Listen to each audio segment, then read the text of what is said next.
My name is Sofia Martinez, and I am 35 years old.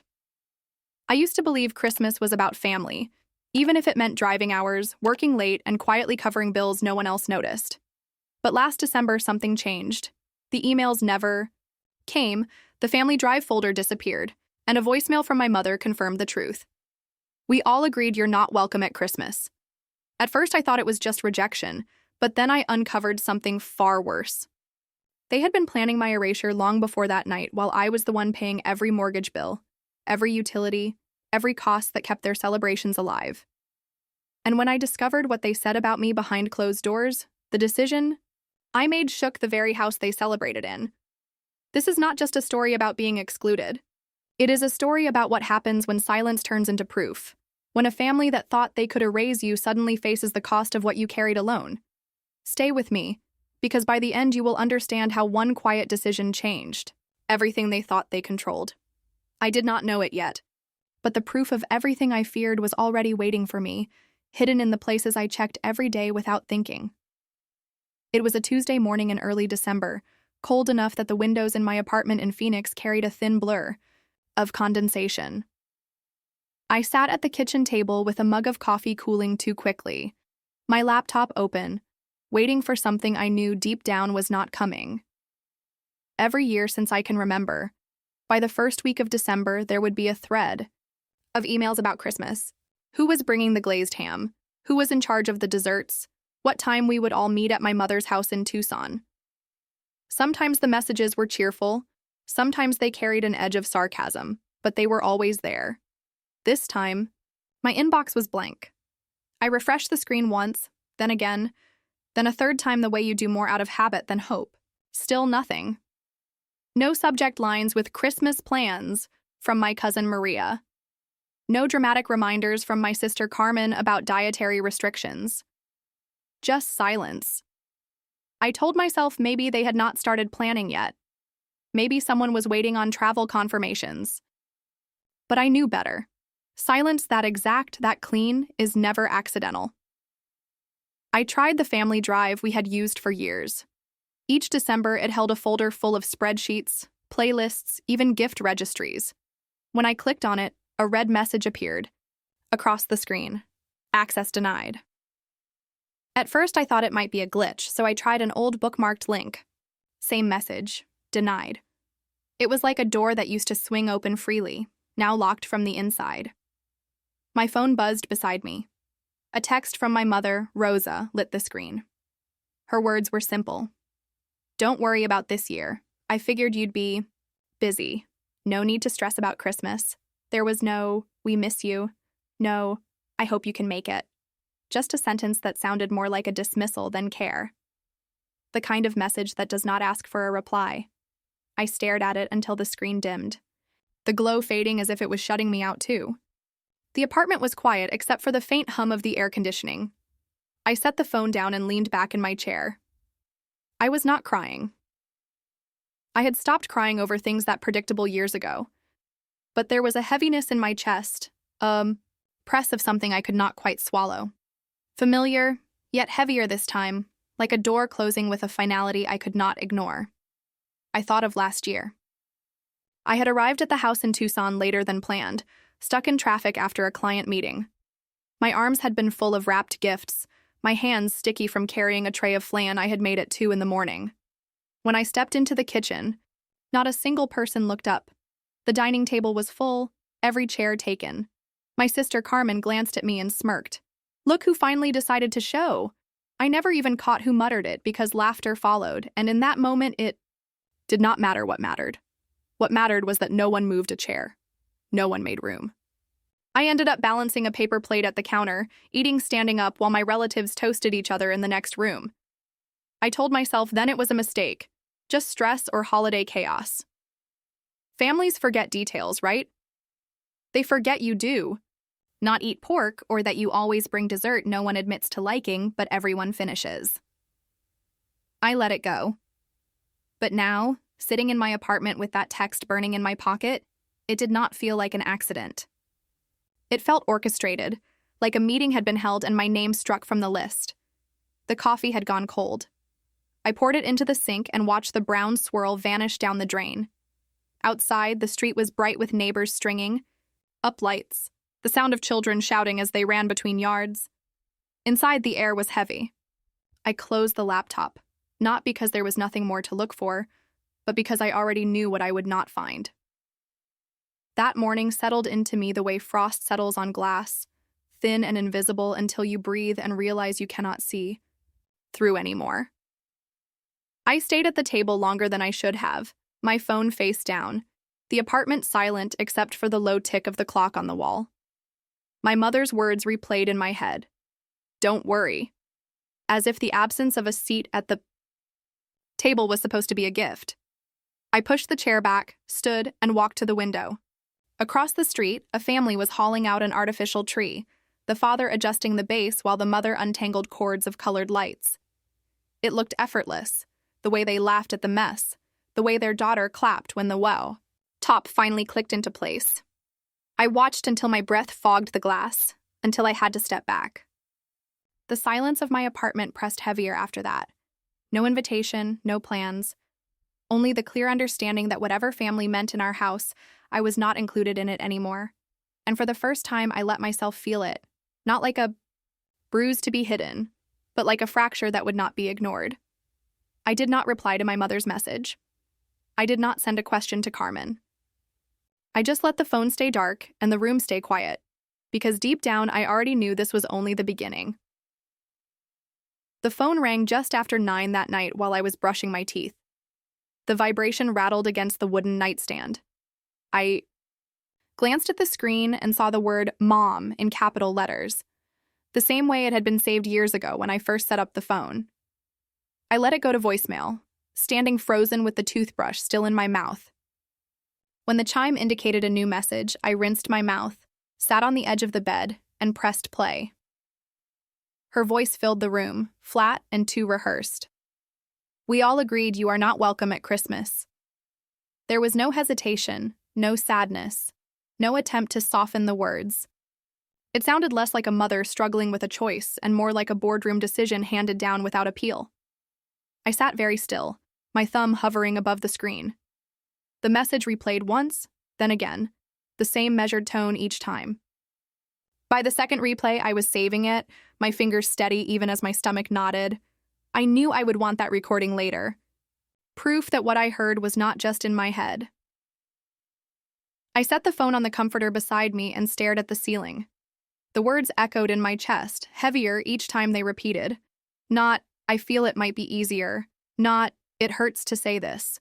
Just the collective, we. The cold verdict. It felt like being voted out of my own bloodline. The next morning I woke early, restless from dreams that left me with clenched fists and a pounding head. I reached for the phone as soon as I sat up.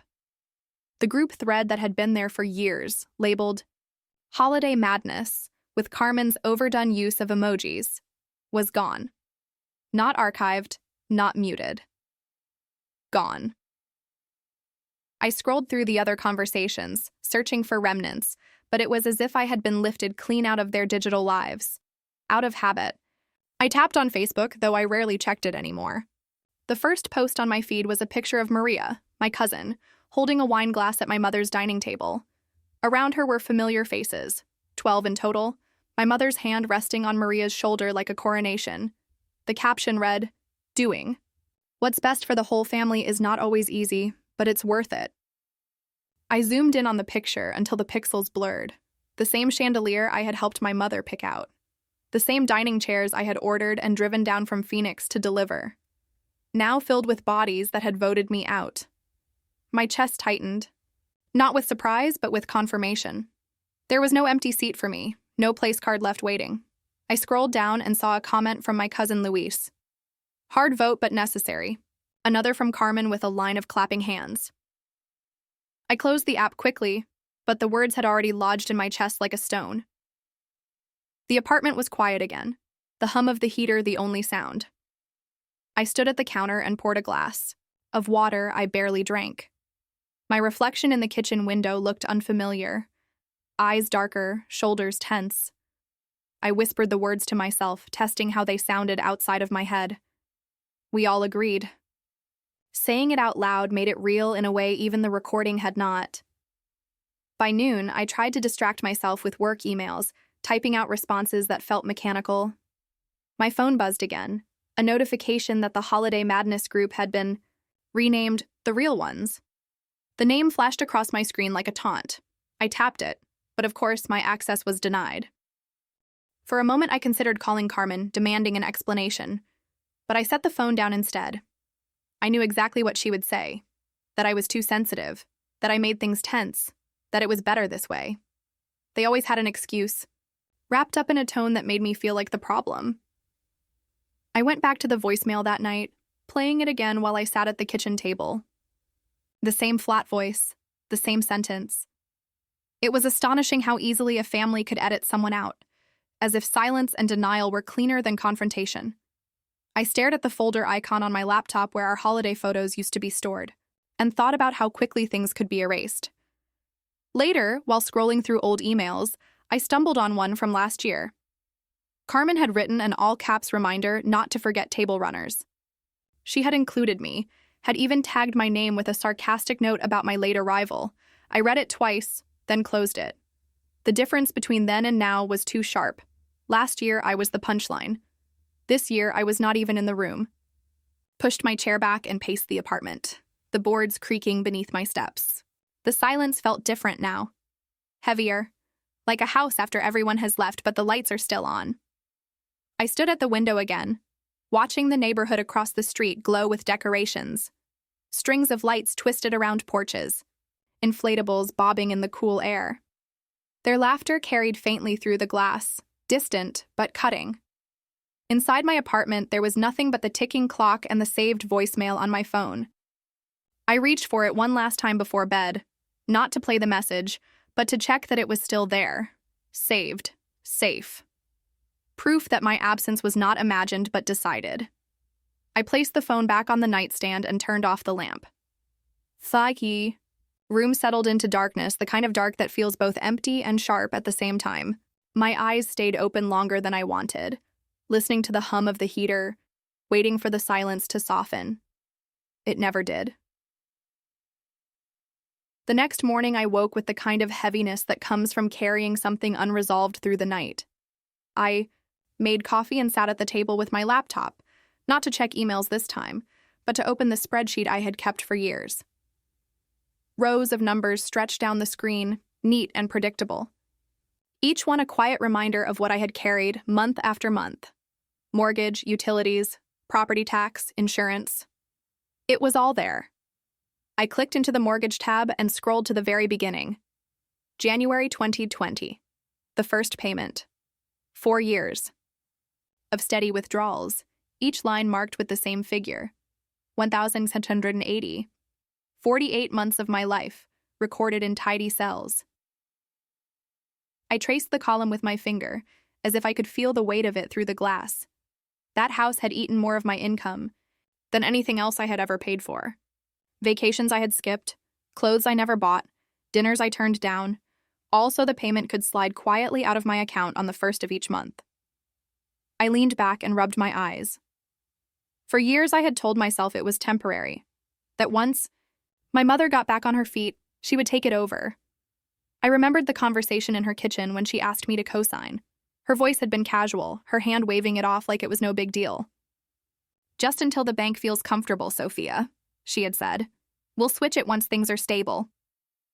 I had believed her, because back then I still believed promises from her. I opened the digital folder where I kept scanned copies of important documents and clicked on the loan file.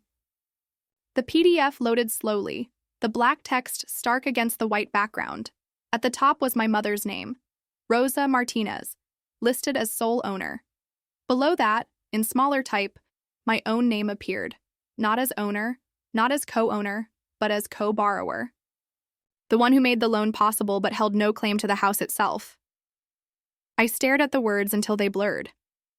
My chest tightened in a way that felt less like shock and more like confirmation of something I had tried not to see. All this time I thought I was holding us both afloat. In reality, I was just the life jacket she strapped on for convenience, the silent support she could discard whenever she wanted. I pushed the chair back and stood, pacing the length of the apartment. The walls felt too close, the air too heavy. I pulled the document up again on my phone, just to see if the words looked different on a smaller screen. They did not. Owner, Rosa Martinez. Co-borrower, Sophia Martinez. My jaw tightened. The air. Conditioning clicked on, rattling softly, but the sound only reminded me of the Utilities tab in my spreadsheet. I flipped back to the computer and opened it. Gas, $180 month. Electric, $295. Another depending on the season. Every confirmation email still saved in my inbox. I had set all of them to auto-pay years ago, telling myself it was easier to manage. Easier to keep things steady for her. Easier to not think about whether anyone even noticed. I thought of the nights my mother had hosted birthdays in that house. Lights glowing, oven running, laughter spilling into the yard. All of it powered by accounts with my name at the top. No one ever asked if the bills were heavy. No one ever offered to split them. It was just assumed, Sophia will handle it. I closed the spreadsheet and pressed my palms flat against the table. My reflection in the dark laptop screen looked unfamiliar, harder somehow. The numbers had always been neat, but now they felt like chains. Every dollar tied to a memory I was not even allowed to sit at the table for. I walked to the kitchen counter and pulled a folder from the drawer, the one where I kept physical copies of certain documents I never trusted entirely to the cloud. The paper was crisp, the notary stamp sharp against the corner. I read the language again, each legal phrase another nail locking me into responsibility without recognition. Anger rose in me, sharp and sudden, then drained into something colder. Clarity. I had been paying for a house I would never call mine, keeping warm rooms for people who laughed at me from the dining table, feeding a system that had no seat reserved for me. I set the folder down and pressed the lid closed. The apartment was silent again, but this time the silence carried a different edge. It was not emptiness, it was awareness. I made another cup of coffee, though I barely drank the first. The steam curled upward and I let it blur my vision for a moment before setting the mug aside. I opened a new folder on my laptop and typed 2 words into the name bar: frozen accounts. My fingers hovered for a moment, then pressed enter. The screen confirmed its creation, a small square icon waiting to be filled. I copied the mortgage statement first, then the utilities, then the insurance records. One by one, they slid into the folder like puzzle pieces fitting into place. Each file another reminder that I had not imagined the weight, that it was real, recorded, undeniable. By the time I closed the laptop, the light outside had shifted, the late afternoon sun washing the room in a pale glow. I stood at the window again, watching a delivery truck pull into the neighbor's driveway, the driver carrying boxes wrapped in festive tape. A child clapped from the porch, the sound carrying up faintly through the cool air. I stayed there until the truck left, the porch lights flicking on, their house glowing warm against the evening. Behind me, my apartment stayed dim, the folder of evidence now sitting quietly on the desktop. I knew I would return to it, add to it, build it until there was no way to deny what I had carried alone.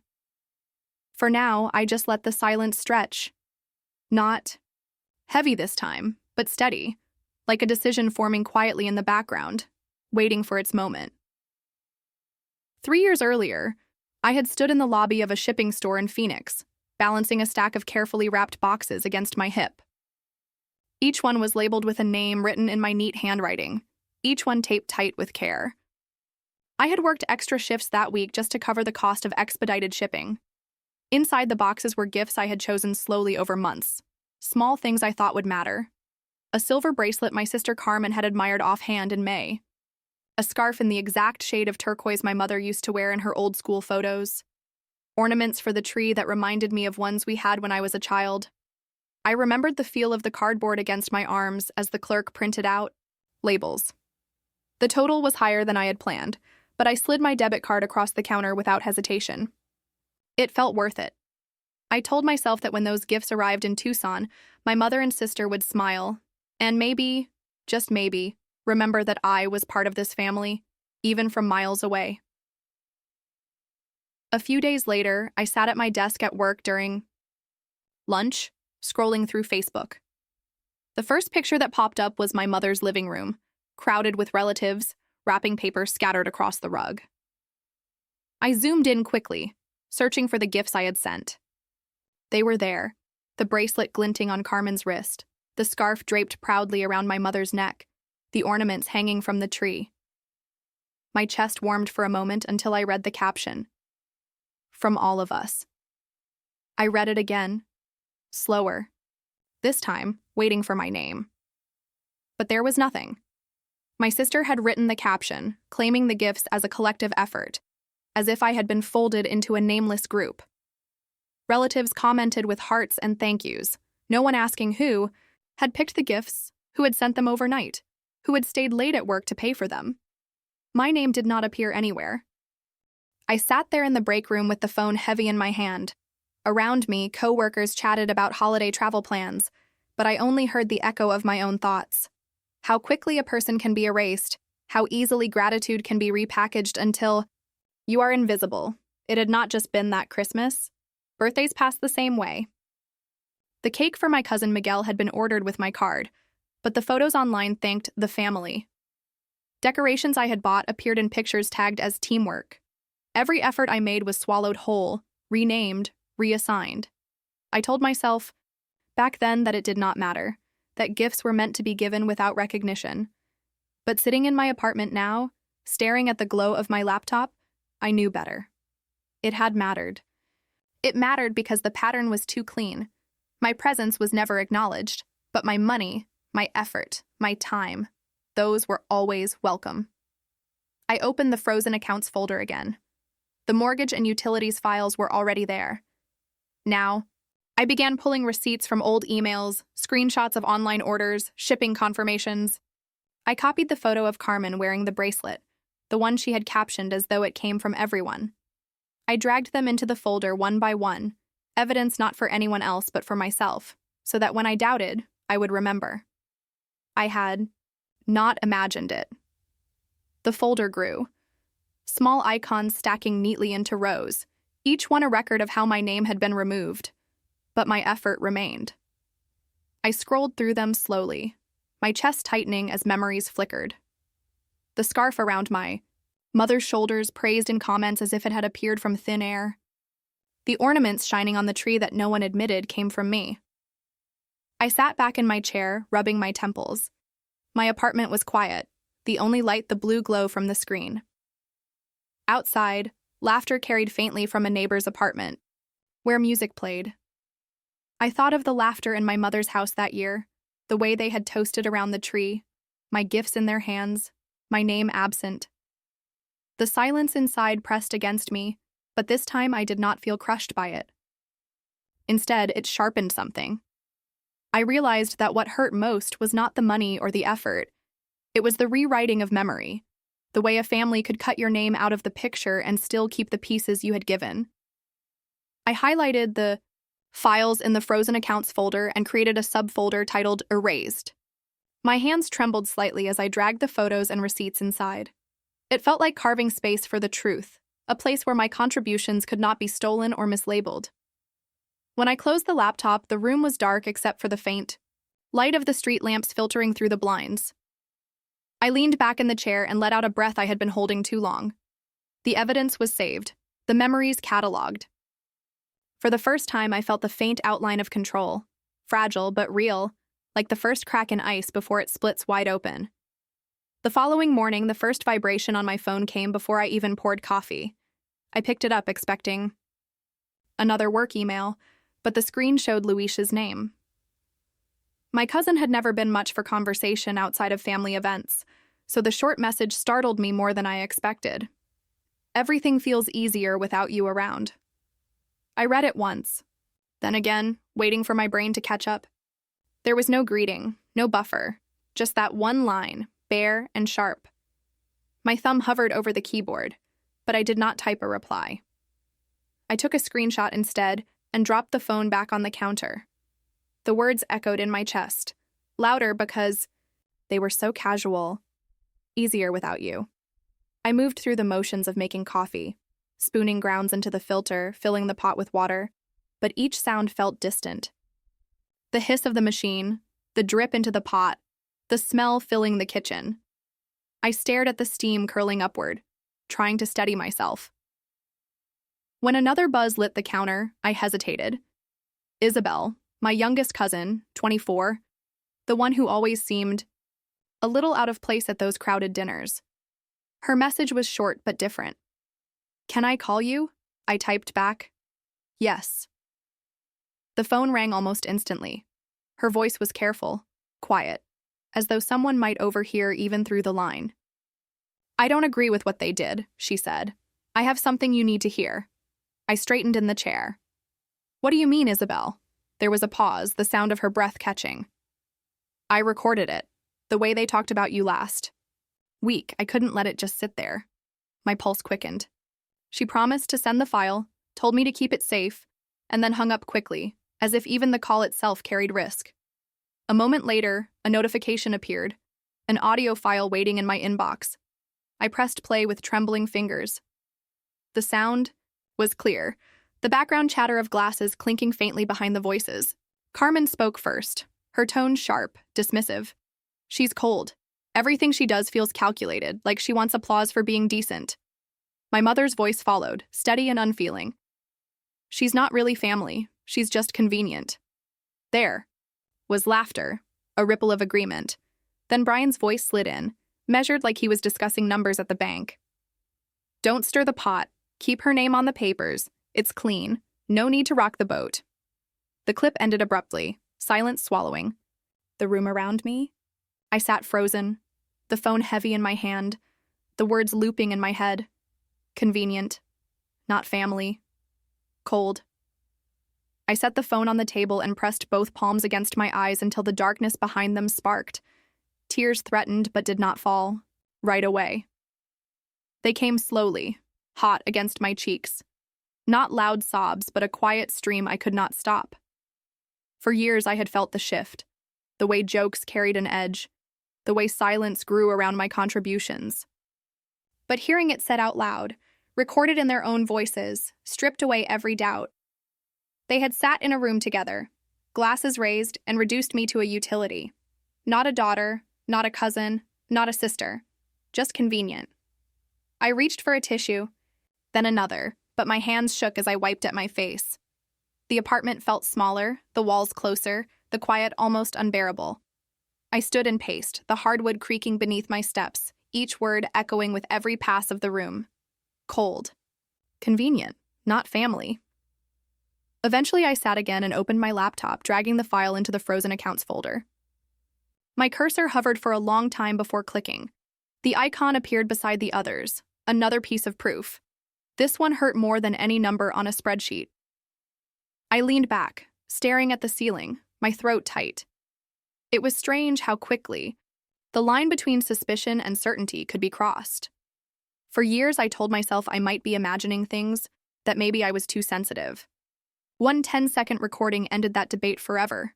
The coffee pot beeped in the kitchen, startling me. I poured a cup, though my hands were still unsteady, the liquid sloshing against the rim.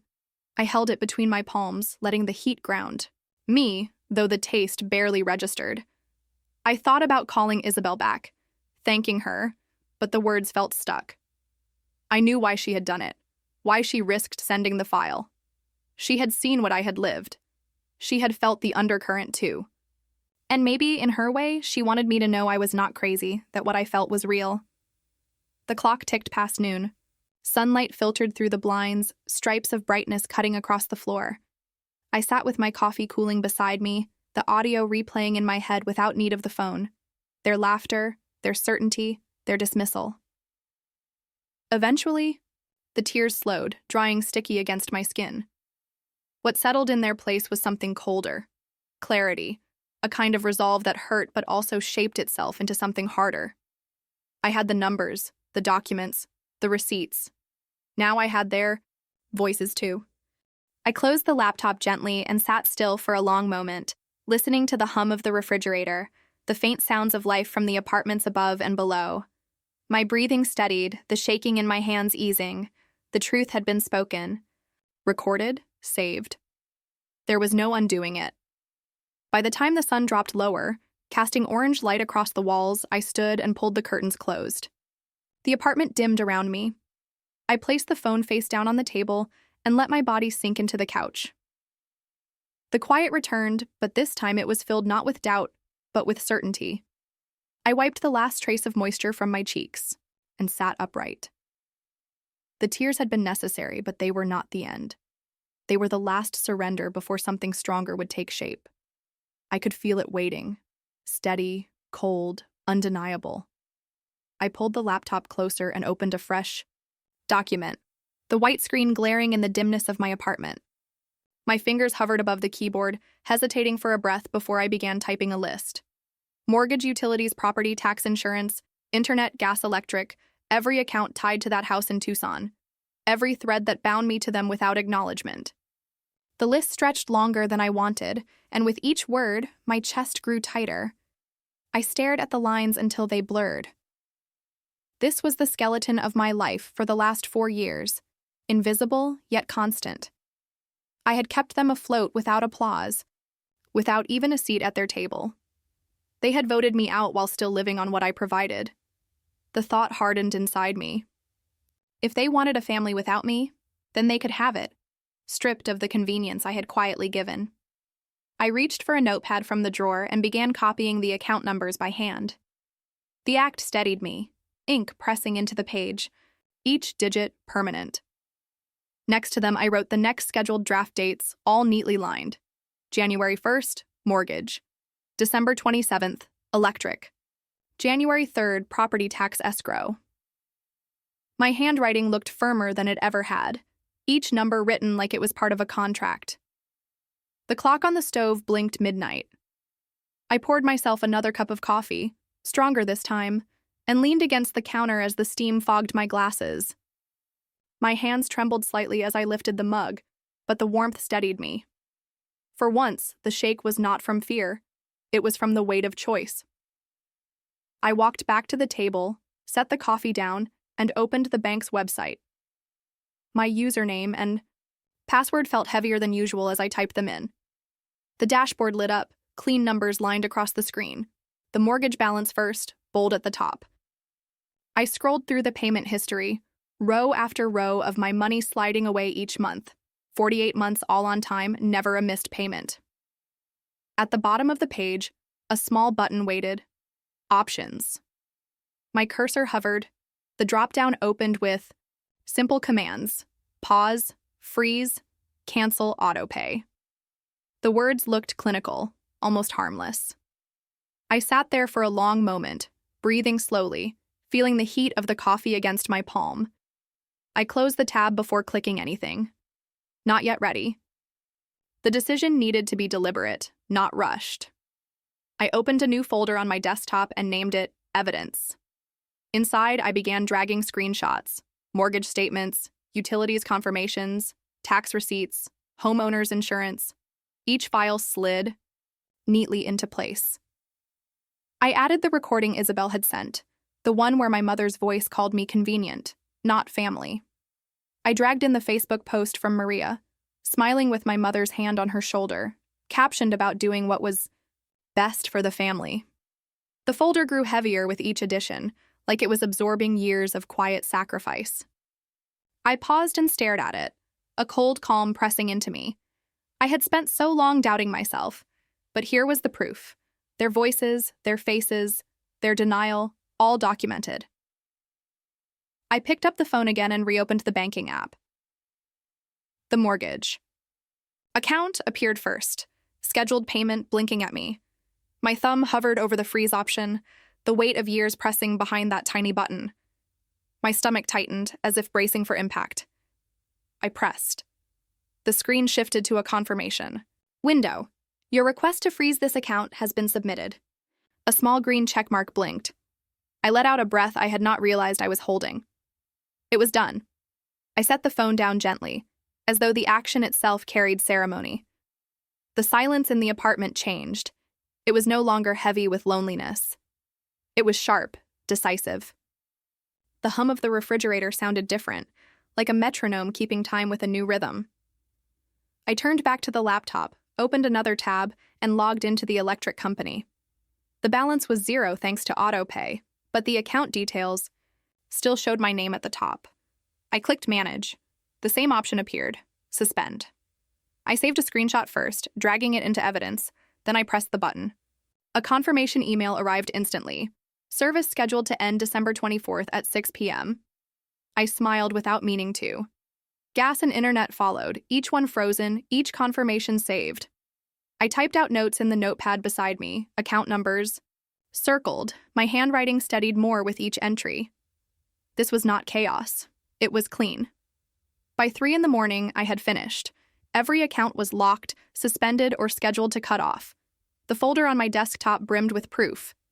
My shoulders ached from hunching over, but the fatigue felt different. It felt earned. I leaned back in the chair and let my eyes rest on the words "frozen accounts" printed across the folder icon. The irony almost made me laugh. They had erased me from their Christmas, scrubbed me from chats and photos, but now I had erased their safety net, the quiet machine that kept their house glowing and warm. I drafted 3 emails before bed. The first addressed to the Tucson Star-Reporter. Had once worked with on a charity drive. The second to the director of the nonprofit where my mother volunteered. The third to Brian's branch supervisor at the bank. Each draft contained attachments, labeled neatly. I did not write accusations, only facts. Documents, receipts, the recording, screenshots of frozen accounts. I saved them all in drafts, not ready to send, but knowing I would when ready. When I finally pushed the laptop closed, the clock read almost 4. My eyes burned, but my chest felt lighter than it had in months. I walked to the window and pulled the blinds back. The street outside was silent, the pavement slick from frost. Across the way, a neighbor's house glowed with Christmas lights, blinking red and green in steady rhythm. I watched them flicker against the dark sky, and for once, the sight did not sting. I pressed my palm against the glass, cold seeping into my skin. This was not revenge born of rage, it was survival. It was stepping back from the endless drain of being convenient. They had called me cold. Maybe they were right. Cold was steady. Cold was controlled. Cold knew when to stop feeding a fire that only burned me down. I let the blinds fall back into place and walked to the couch. My body sank into the cushions, exhaustion pulling at me, but beneath it was something firmer. A decision made, a line drawn. The folder on my laptop waited, heavy with proof, patient with silence. My phone sat quiet on the table. Confirmation. Messages stacked in my inbox. For the first time in years, I was not waiting for their approval, their invitations, their votes. As I closed my eyes, the quiet did not ache. It hummed with certainty, like ice spreading clean across a lake, unbroken, undeniable.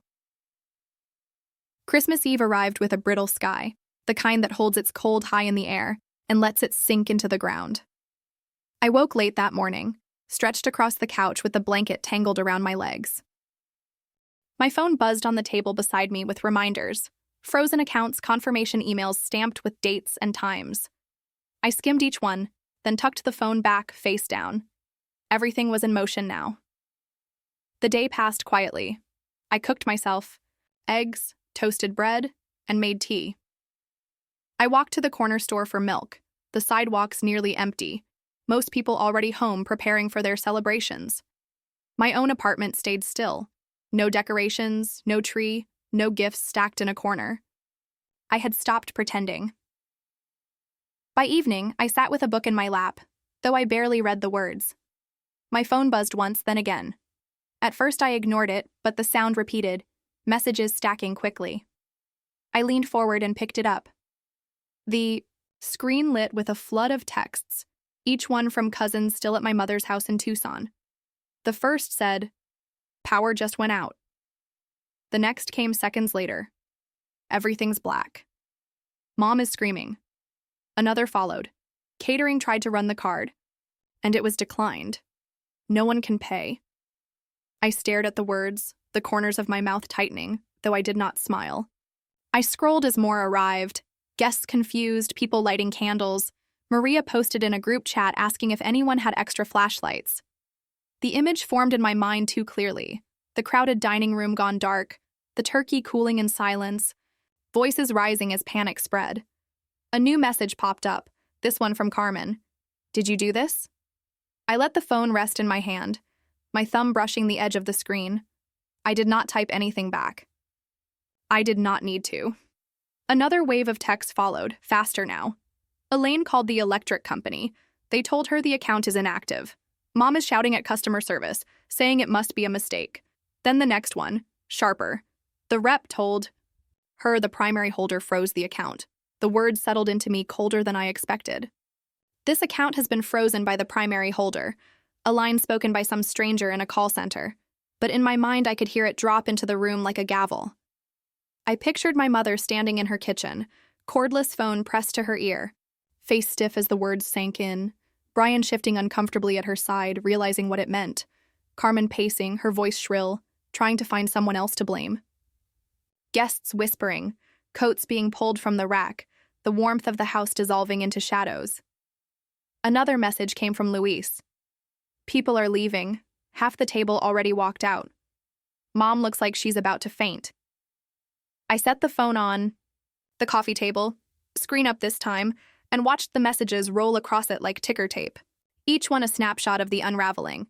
Kids crying because the lights would not turn back on, my uncle trying to start the gas fireplace but failing, someone's dessert order canceled because the card bounced. In the distance outside my window, the faint sound of car horns echoed from the highway, people heading to their own celebrations.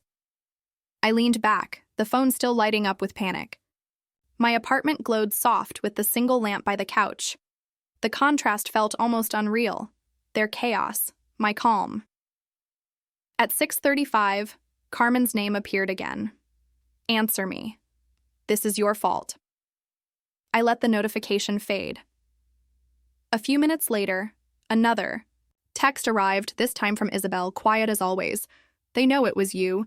No one is saying it out loud, but they know." I picked the phone up, read it twice, then placed it down again. My chest was steady, my breathing even. They had called me cold. Maybe that was true. Cold did not waver. Cold kept its shape. By 7, the messages slowed. The party had fractured, guests scattering into the night. The last text that came through was from Luis. "Everyone's gone. House is dark. Mom just keeps saying your name." I stood and walked to the window. Across the street, my neighbor's house glowed bright with strings of lights and a tree framed in the window. Laughter carried faintly across the cool air, muffled but clear. I let my palm rest against the glass, the chill seeping into my skin. Behind me, the phone buzzed once more, then went still. I did not reach for it. I let the quiet settle in, steady and unbroken, while their night unraveled in the dark miles away. The morning light crept across my blinds in thin, pale stripes, and for the first time in years, I let myself stay in bed without rushing anywhere. My phone was heavy on the nightstand, still littered with messages from the night before. I scrolled through them lazily, rereading the panic I had already memorized, until a new notification blinked at the top. It was a news alert from the Tucson Star. I tapped it open, and the headline pulled me upright. "Rosa Martinez steps down as host of annual charity Christmas potluck." The article was short, almost clipped. The nonprofit board had released a statement thanking the community but announcing a change of leadership due to inconsistencies regarding donor contributions. My mother's name was missing from the list of acknowledgments. I read it twice, my pulse slow and steady. They had not printed my name, but they had carved hers out. An hour later, my phone rang with a number I recognized from years ago. Rachel Torres, a reporter I had once worked with during a food drive campaign. Her voice was brisk but cautious. "I have received documentation about financial support for the Martinez property. Can you confirm the authenticity?" I walked to the kitchen, poured coffee into a mug, and leaned against the counter. "Yes," I said. "Every receipt is mine. The payments, the utilities, the mortgage, all of it." Rachel paused, then asked if I wanted to go on record. I told her no. I had no interest in a spotlight. I only wanted the truth to breathe. She thanked me and promised accuracy in her coverage. The call ended with the faint click of her keyboard already typing. By noon, the nonprofit's website had been scrubbed. Photos from the event disappeared. My mother's name vanished from every page that once praised her as a benefactor. In its place was silence, a glaring gap where her reputation used to sit. I sat back on the couch with my laptop resting against my knees, scrolling through the changes. There was a strange satisfaction in watching her carefully polished image unravel, so publicly. She had built her life on appearances, on hosting dinners that looked generous while the weight of it rested on me. Now the mask had slipped, and the world could see the hollow underneath. The messages from my cousins kept coming. Carmen wrote in all caps, demanding to know what I had sent.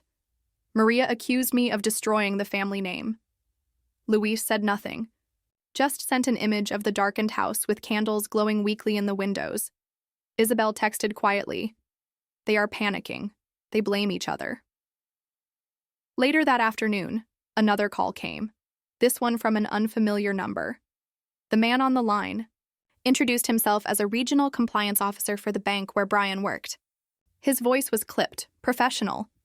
We have received an audio file regarding Mr. Martinez's comments on loan documentation. Effective immediately, he has been placed on administrative leave while we review. I murmured acknowledgement, gave no extra detail, and let him hang up. The room was silent again, except for the hum of the air conditioning. I imagined Brian sitting in his office, blinds drawn, his supervisor playing back the recording of his voice. Don't stir the pot. Keep her name on the papers. It's clean. No need to rock the boat. The irony struck deep. For years, he had dismissed me with those exact words, smooth and calculated as though reducing me to paperwork was harmless. Now those same words had circled back, stripping him of his authority. I pulled my blanket tighter around my shoulders and stared at the snow beginning to fall outside. Each flake hit the glass and melted instantly, leaving thin streaks of water. My chest felt lighter, not joyful, not triumphant, but steady. Around 3 p.m, Rachel's article went live. This time it was longer, detailed. It outlined years of payments made by a co-borrower whose name was not listed on the deed. It mentioned utility accounts, insurance, tax records, all tied back to the same individual. The piece never named me, but it did not have to. Anyone who had been at that table, anyone who had laughed at my expense, would know. I closed the laptop and sat quietly, the hum of traffic outside faint through the walls. I thought about my mother, her phone ringing nonstop, her neighbors whispering. She had always cared more about appearances than anything else. Losing face in front of the community would cut deeper than losing power in her house. By evening, the texts slowed. The last one I received was from Isabel. She wrote simply, "Grandma asked what happened. No one will tell her." I set the phone down and let the message sit. The house in Tucson was dark, the charity ties severed, Brian's career cracked open, and my mother's name erased from the board she worshipped. The mask she had worn for years was gone, and for once I did not feel invisible. I poured myself another cup of coffee, stronger this time, and stood at the window as the snow thickened outside. The city was quiet, the street below lined with glowing lampposts. My reflection looked back at me in the glass, steady and unflinching. For the first time in years, the silence around me felt like company instead of punishment. If you have ever carried a family that refused to see you, if you have ever poured yourself into people who only called you convenient, I hope you hear this. You are not weak for walking away. You are not cruel for choosing yourself. Sometimes the strongest thing you can do is freeze the access to your sacrifice and step back into the light of your own life. I want to hear from you. Have you ever had to choose peace over obligation? Or walk away from a table that no longer had a seat for you? Share your story in the comments. Tell me where you are watching from, and if this story touched something in you. Make sure to subscribe so you don't miss the next one. There are more stories ahead, more voices to be heard, and more truths we are finally ready to tell together.